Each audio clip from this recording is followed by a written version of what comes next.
Good morning, and thank you for joining us for the Latin Resources Investor Webinar.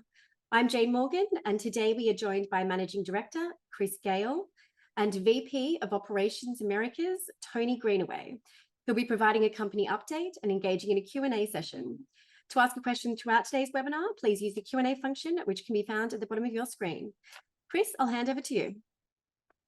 Thanks, Jane, and good to see you, Tony. Thanks, everyone, for joining.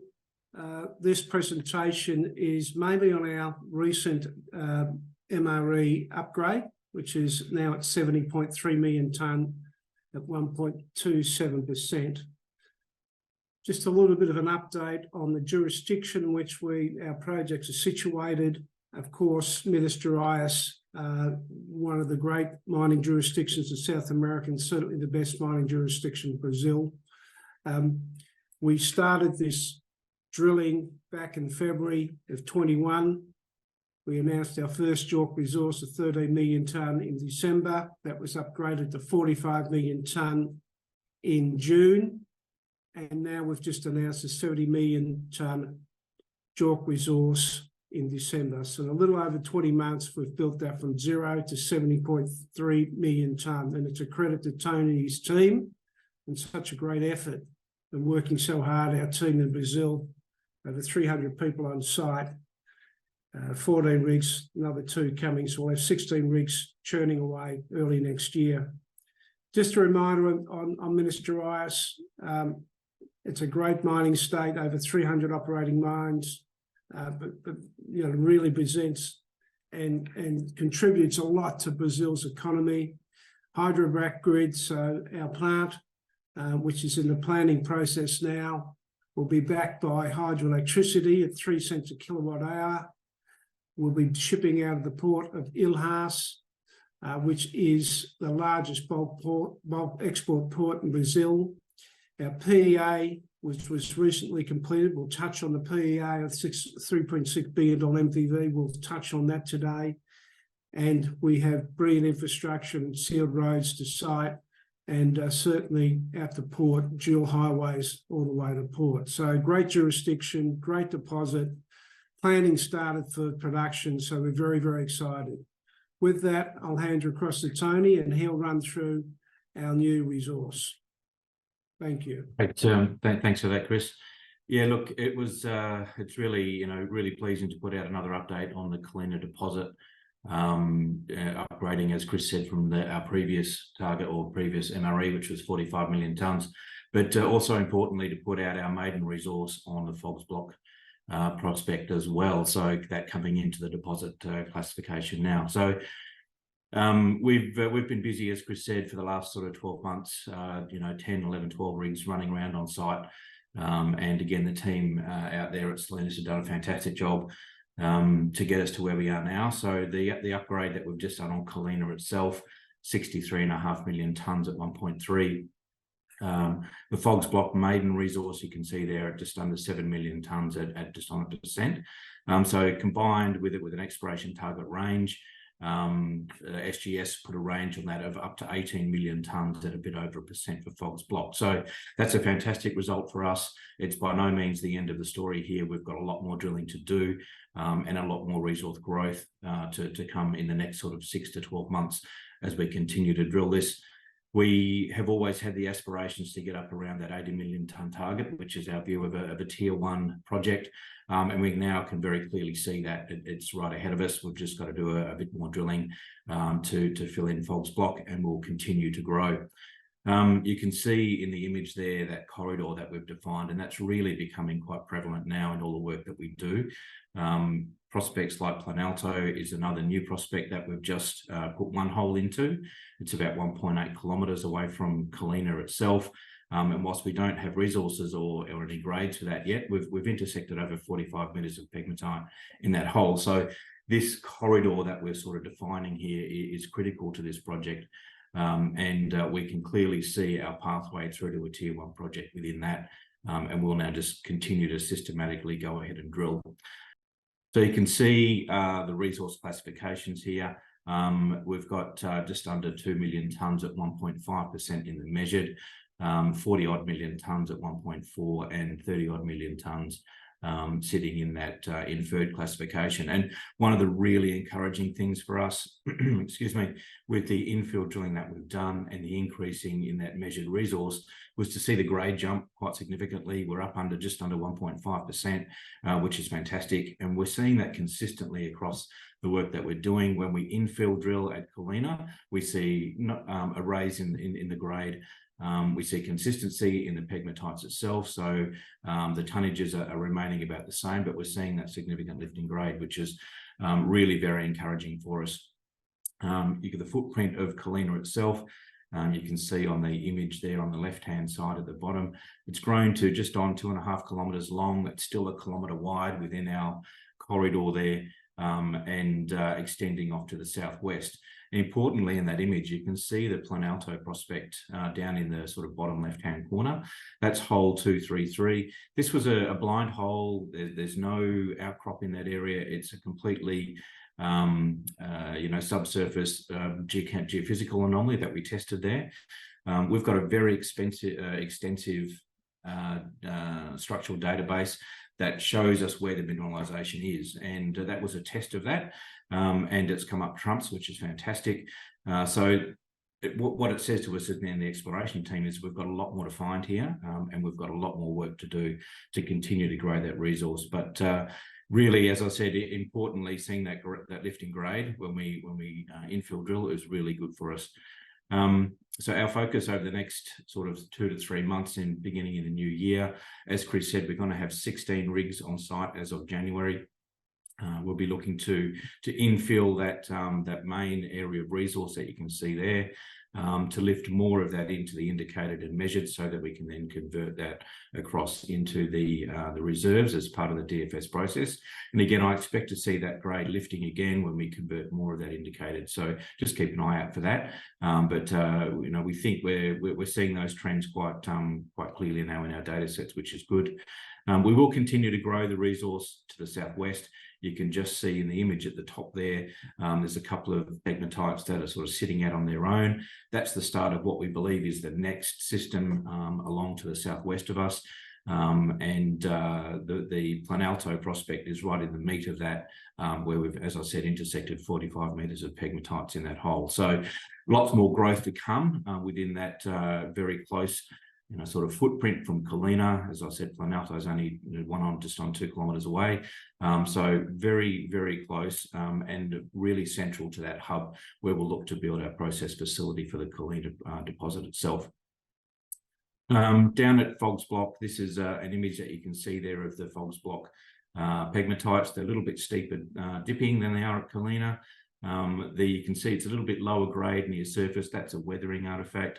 As we get down out of the weathering zone, we come into the normal grades, and you can see they're up there sort of around the 1 to 1.5%, which is again what we see up at Colina. So there's only 9 holes into that used for that resource, so very early days, but really good that we're able to get the maiden resource out for that. What it says about that prospect is SGS was very confident of the continuity of those pegmatites, so we're able to declare the maiden resource for that. But importantly, that exploration target range, they can see the upside for this prospect, and they're saying up to about 18 million tonnes there at 1%. So a bit more drilling to do to expand to that point, but we're confident we'll continue to grow that and add that into the resource base. A few sections you can see there's a long section at the top running from the northeast to the southwest. Again, there's a series of stacked pegmatites. At Colina itself, we've got 30 pegmatites that we're modelling. So all of those are individually modelled. They're still open at depth. These prospects or these pegmatites get thicker generally, and they get higher grade at depth. We're not going to chase it too much further down dip. All of that material you can see there at the moment is within an open cut scenario. So with a mine life already in the PEA of about 11 years, we're expecting that mine life to grow significantly. So a 20 plus, look out. I don't really want to be chasing deep tons when we can find things like Planalto when it's a whole lot closer to surface. So that's our focus, is near surface, easily mineable tons, and we'll look to grow that over the next little while, as I say. You can see in the bottom right-hand corner, just gone away there. That's the Fogs block. You can see it's a little bit steeper there, still open at depth. These are, again, only very shallow holes, only intersected in 9 of the holes we've put in there. So early days for that, but a lot more work to go. So this is I guess a 3D schematic that came out of the PEA. You can see the original mineralisation. That's our 45 million tonne resource depicted there. We've grown that obviously now to the southwest into that area of farmland that you can see. So that pit will change when we run this through the DFS process. But what's important to show there is that all of this is captured in one single open pit. So that makes mining logistics a little bit easier, dealing with one pit and only one pit. We don't have prospects spread, over lots of areas. This one pit here will feed the mill that we're going to be building. The mine infrastructure, you can see there, has to move. Fortunately for us, the Planalto hole is right in the middle of that waste dump, so fantastic that it's nice and close to where the original mineralisation is, but it means we're going to have to shuffle some of that infrastructure. But that said, it was only preliminary at the time, so yeah, there's no issue in terms of scheduling or what have you there. But all of that work will now be redone effectively for the DFS, because we've got nearly double the amount of resources that'll go into the DFS process. So that'll change significantly where we do things. Thanks, Tony. And as Jane said, we'll be fielding questions after this presentation. So our recently released PEA, 3.6 billion NPV, 132% IRR, 7-month payback, all sustaining costs of $536, 12 billion in life of mine revenue, 6.8 billion in free cash flow, 11-year mine life, the capex of $253 million. So a very compelling PEA. The nice thing that I want to emphasise now that we've grown the resource, that those numbers were built around a 27 million tonne production, usage of the resource for production. So in other words, with the recent resource upgrade, our plan now is to take into stage 2 into our DFS, which effectively could double stage 1. So a little bit premature yet, but now that we have a resource, we're working on that DFS to actually allow stage 2. So phase 1 incorporated 405,000 tonne per annum for the first 3 years. And then phase 2 of stage 1 was going to 525,000 tonne per annum in year 411. So now we'll bring in stage 2 with this recent resource upgrade, which will increase the production levels. I think Tony mentioned earlier about being a tier 1 lithium deposit. We want to be a tier 1 lithium producer. And our view of that is the ability to produce 100,000 tonnes of LCE, or lithium carbon equivalent, per year for 20 years. So that means we need to produce between 750,000 and 850,000 tonnes per annum. And that's our goal by bringing in stage 2 into the DFS. So a little bit now on the timeline, on our milestones and where we're heading. So we've just had our upgrade into the second half of 23. We'll continue that drilling and continue upgrade that resource. We're heading for 100 million tonnes, which we're very excited about. Network DMS pilot work will continue. PEA is completed. The DFS we want completed by June next year, along with environmental and mining permit application. So once they are lodged, the ministerialised government are committed to having an approval in 6 months. So hopefully by December of 24, we will have that approval for our commencement of construction. Our final investment decision will be made then, along with our financing in the second half of next year. Construction will commence of February or first quarter of 25. We hope to complete that first quarter of 26, so a 12-month build, commissioning and ramping up. We want to be in full production by the second half of 26. So exciting times ahead for Latin Resources, and now moving from an exploration phase into a development phase as a company in soon-to-be production. A little bit outdated. We had a bit of a bump on Friday. well-deserved bump, I might say. On the 31st of August, we were admitted into the Morgan Stanley Capital Global Small Cap Index, which is a great effort by the company. And so currently we're about 650 million market cap. We have $60-odd million in the bank, so we're fully funded through the FID. Have some great institutional investors involved, and there's more coming in on the company now. The day we actually listed and admitted onto the MSCI, BlackRock bought 27 million shares, are now a shareholder. So that's it for us. Jane, thank you. Encourage webinar attendees to please use the Q&A function, which can be found at the bottom of your screen if you do have questions. Let me jump into them. So first one, is there an opportunity to expand on the current tenement package? Sure. Look, we're always looking for new prospects and tenements in the area. As I said, we've got a very extensive structural database, and our understanding of the mineralising systems are very clear for us. So we're using that to look at targeting surrounding tenure when we can. A lot of this area now obviously is fairly tightly held, but there are certainly opportunities, and that's really come when you look at our regional tenement package. We've pegged a lot of ground up to the north of us. That was all open, free ground, so cheap entry price for us, which is great. And we pegged that on the basis of our structural understanding for the controls to mineralisation. So we're always looking for those areas that we can add to the tenement package. So yeah, in short, there is absolutely opportunity to grow the tenement package, and we have a regional exploration team of about half a dozen guys, some very good geos led by Bruno.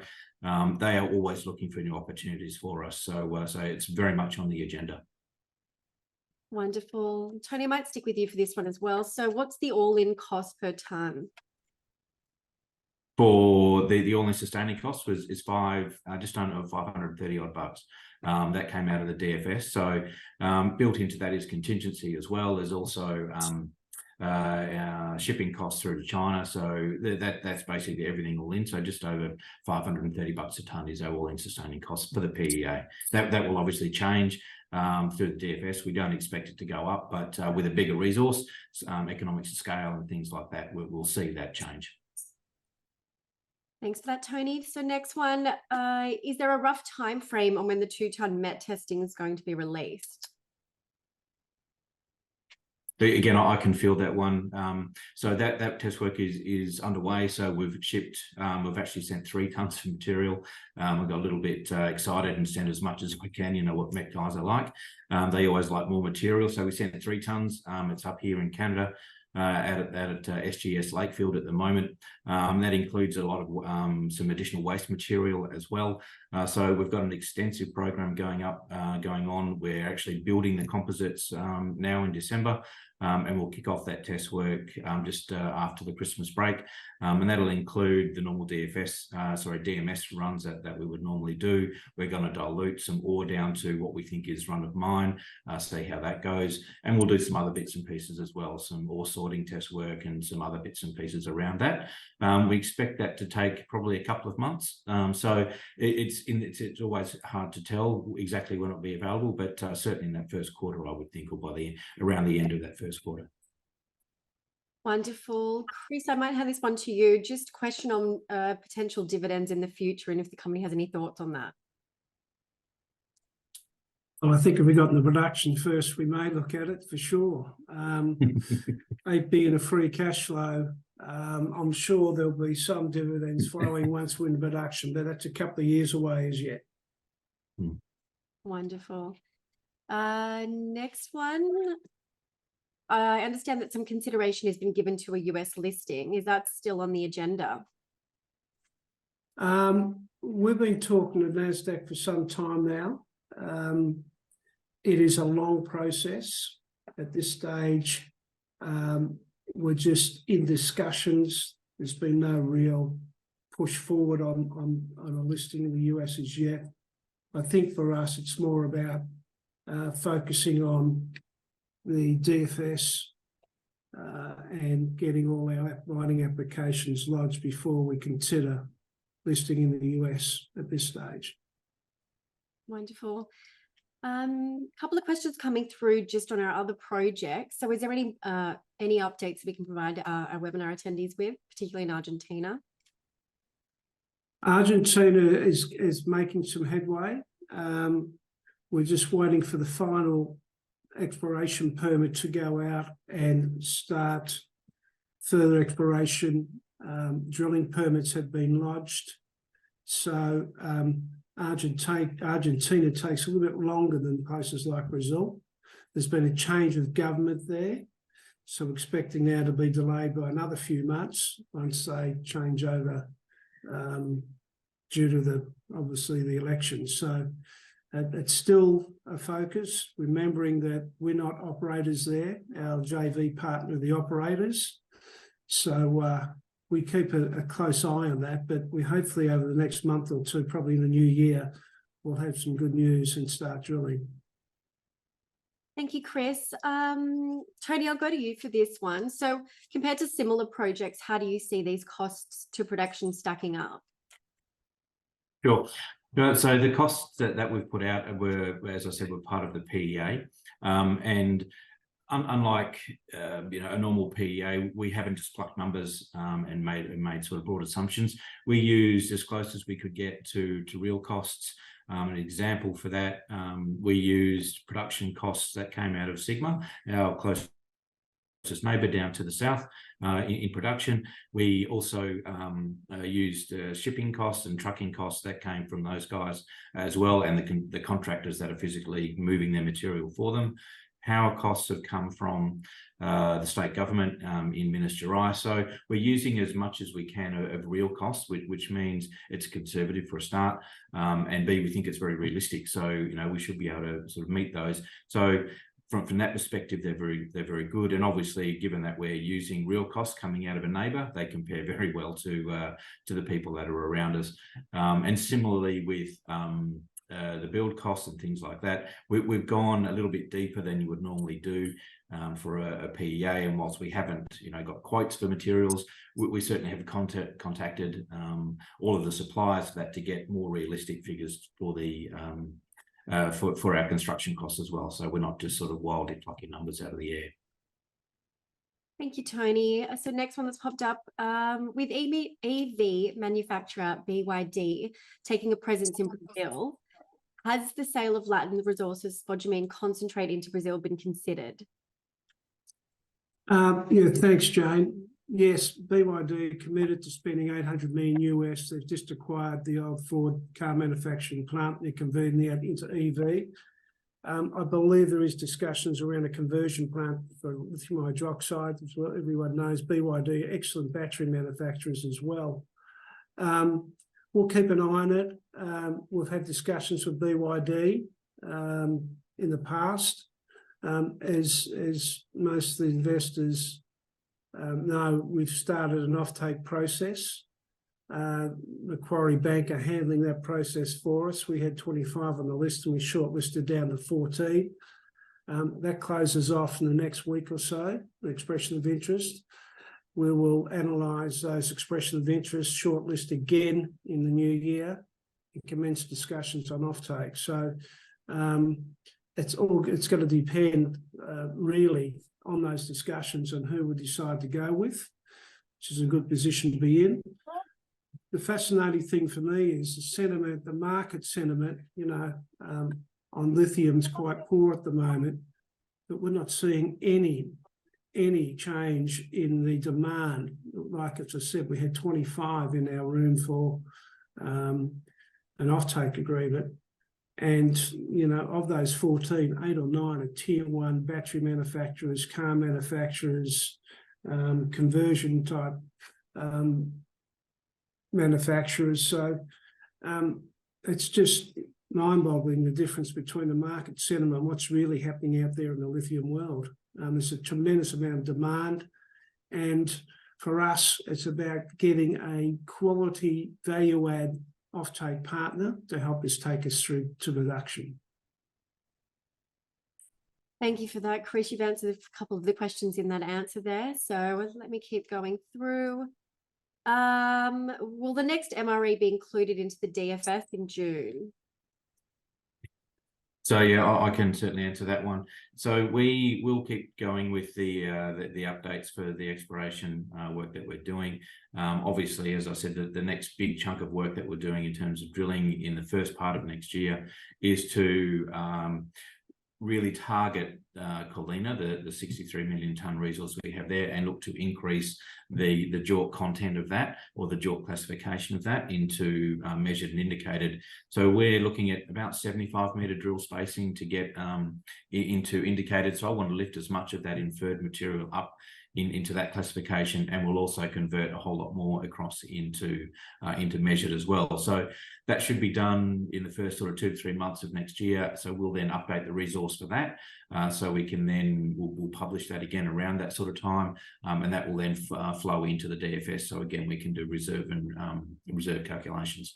So we'll certainly update that for Colina itself, and we're going to continue to be exploring. So Fogs, and I just noticed a question on there about Fogs East. The simple answer to that is I like that area a lot. We have a lot of pegmatites outcropping down there, 5 or 6 of them that we've mapped so far.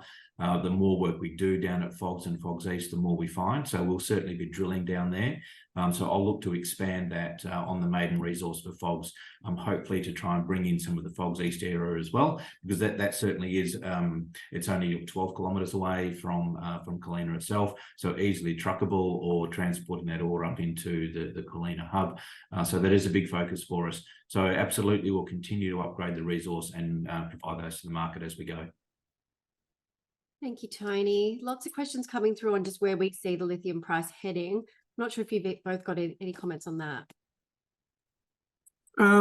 Look, we get a lot of information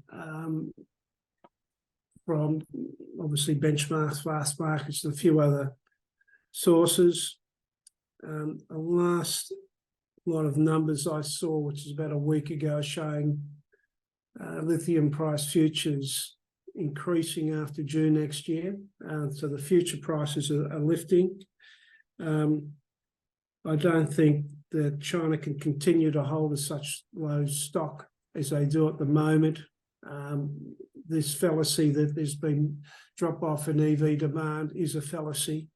The percentage of sales has dropped, but we've come off a really low base versus the amount of unit sales. BYD had their largest month ever in October. There's some numbers coming out now through GOP28 showing incredible amount of EVs being sold throughout the world, and that will continue, which will obviously increase demand. And I believe lift prices into the end of next year. The question is, Jane, does everyone think there's a bottom there at the moment? That's the big question, I think. Absolutely. Tony, did you have anything to add? Sorry, No, that's fine. Chris has pretty well said it all. Like, I leave those sort of questions to him. I'll talk about geology and rocks.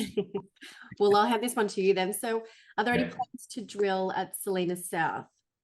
Yeah, absolutely. So Salina South has been on our radar for a long time.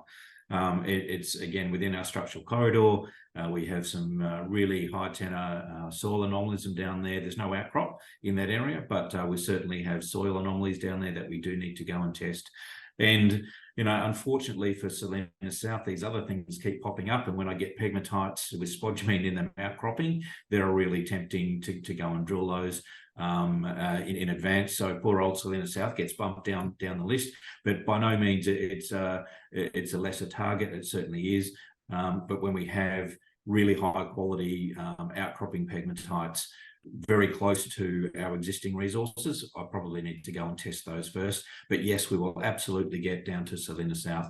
I was hoping to get there this year, but again, with everything else that sort of popped up, we got bumped off a bit further down the list. But it is still in my budget and will be drilled. So I know my regional guys are very keen to get down there. They've done a lot of really good work to build that up to drill ready status. So yes, we will be drilling that. Thank you for that. Next one. So while much of the discussion has been around demand, has been EV based, how much interest have you seen from bulk storage battery manufacturers. Struggling there a little bit. Bulk storage battery manufacturers or electric storage systems. I think there'll be an incredible amount as solar panels obviously drop in prices, grants continue. We're going to see, I think, lots of growth, and we are seeing lots of growth in electric storage systems. Electricity prices aren't going, energy prices aren't going down, and I think people have just about had enough. So we're getting reasonable grants now for our solar panels, certainly here in this country. And we'll see, we'll see a lot of growth in the energy storage system, which once again adds to that lithium demand model. Wonderful, gentlemen. I think that looks like all the questions. I think maybe perhaps just to reiterate to investors, what should they be looking forward to from a news flow perspective over the next 3 to 6 months? Sorry, Joe, I missed that. Sorry, I just said if you can maybe reiterate to investors what they should be looking forward to from a news flow Catalysts? Yeah. Look, I think over the next 6 months, we've got quite a few catalysts, as I mentioned in our timeline there. Next stage for us is the test work that will be coming out early next year.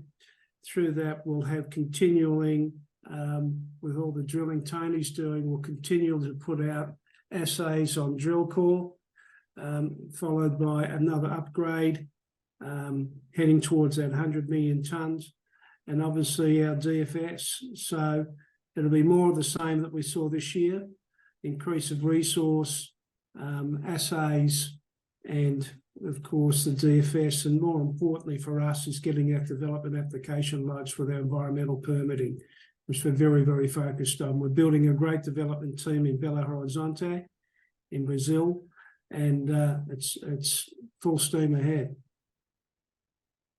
Wonderful. Well, gentlemen, I'm not sure if you can see any other questions. We've had quite a few come through. But otherwise, is there anything you can see that I've missed? I think you've covered most of it there, Jane. Well, look, thank you everyone for joining us for the Latin Resources Investor Webinar. If I have missed any of your questions, please feel free to reach out via the contact details on the bottom of our ASX releases. But I want to thank you all for your time. Great. Thanks for organising, Jane. Thanks, Tony. Thanks, everyone. Thanks, everyone, for joining. Merry Christmas. Have a great break. Thank you. Happy holidays.